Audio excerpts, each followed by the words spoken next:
ناظرین کرام، خانہ کعبہ یا بیت اللہ مسجد حرام کے وسط میں واقع ایک عمارت ہے جو مسلمانوں کا قبلہ اول ہے۔ اس کی طرف رخ کر کے مسلمان عبادت کیا کرتے ہیں اور یہ دین اسلام کا مقدس ترین مقام ہے۔ اگر اس کی تاریخ کا مطالعہ کیا جائے تو پتہ چلتا ہے کہ حضرت ابراہیم علیہ السلام کی قائم کردہ بیت اللہ بغیر چھت کے ایک مستطیل نما عمارت تھی، جس کے دونوں طرف دروازے تھے جو سطح زمین کے بالکل برابر تھی،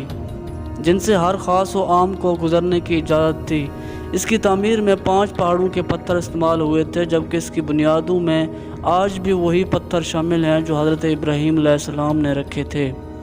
خواتین و حضرات، خانہ کعبہ کا یہ انداز صدیوں تک رہا اور پھر قریش نے سن 604 عیسوی میں اپنے مالی مفادات کے تحفظ کے لیے اس میں تبدیلی کر دی، کیونکہ زائرین جو نظر و نیاز اندر رکھتے تھے وہ چوری ہو جاتی تھی۔ ناظرین کرام، حتیم جسے حجر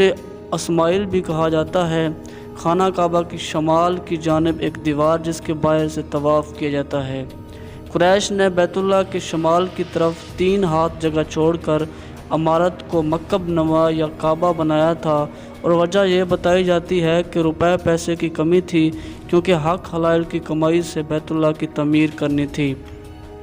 اس کے بعد مغربی دروازہ بند کر دیا گیا، جبکہ مشرقی دروازے کو زمین سے اتنا اونچا کر دیا گیا کہ صرف خاص لوگ ہی قریش کی اجازت سے اندر جا سکیں۔ ناظرین کرام، خانہ کعبہ کے جنوب مشرقی رکن پر نصب تقریباً 2.5 فٹ قطر چاندی کے چابی میں کور کیے ہوئے مختلف شکلوں کے 8 چھوٹے چھوٹے سیاہ پتھر ہیں،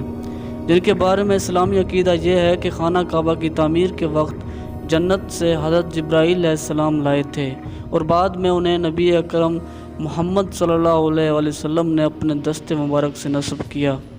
دوستو، یہ مقدس پتھر حجاب بن یوسف کے کعبہ پر حملے میں ٹکڑے ٹکڑے ہو گیا تھا۔ ان ٹکڑوں کو بعد میں چاندی میں کور کر کے یہاں پر نصب کر دیا گیا، اور آج کعبہ شریف کا طواف بھی حجر اسود سے شروع ہوتا ہے، اور ہر چکر اگر ممکن ہو تو حجر اسود کو بوسہ دینا چاہیے، ورنہ دور سے ہی ہاتھ کے اشارے سے بوسہ دیا جا سکتا ہے۔ خواتین و حضرات، خانہ کعبہ کی سب سے منفرد بات جسے معجزہ بھی کہا جا سکتا ہے کہ خانہ کعبہ کے عین اوپر سے کوئی چیز نہیں گزر سکتی، کیونکہ جدید سائنس کے مطابق کی جانے والی تمام پیمائشوں اور پیمانوں کے مطابق خانہ کعبہ بلا شک و شبہ زمین کا مرکز ہے، یعنی یہ وہ مقام ہے جو زمین کے بالکل بیچ میں واقع ہے، اور زمین کے درمیان کا مقام ہونے کی وجہ سے قدرتی طور پر زمین کی تمام کش ثقل کا مرکز بھی یہی مقام ہے، اور یہی وجہ ہے جو اسے دوسرے تمام مقامات سے منفرد اور افضل بناتی ہے۔ ناظرین کرام، زمین کی کش ثقل کا مرکز ہونے کی وجہ سے یہاں شدید مقناطیسی کشش پائی جاتی ہے۔ یہی وجہ ہے کہ یہاں کسی چیز کا پرواز کرنا ناممکن ہے۔ اگر آپ اپنے ہاتھ میں مقناطیس کا ٹکڑا لیں تو آپ دیکھیں گے کہ اس کے بالکل درمیان میں کوئی چیز نہیں چپک سکتی۔ مقناطیسی کشش کے اثر سے وہ شے ہوا میں جھولتی ہوئی مقناطیس کے دائیں یا بائیں طرف چپک جائے گی۔ بالکل یہی فارمولہ خانہ کعبہ کے اوپر بھی لاگو ہوتا ہے۔ مرکزی مقام اور مقناطیسی کشش کی شدت ہونے کی وجہ سے یہ ناممکن ہے کہ کوئی طیارہ، حتیٰ کہ پرندہ بھی خانہ کعبہ کے عین اوپر سے گزر سکے۔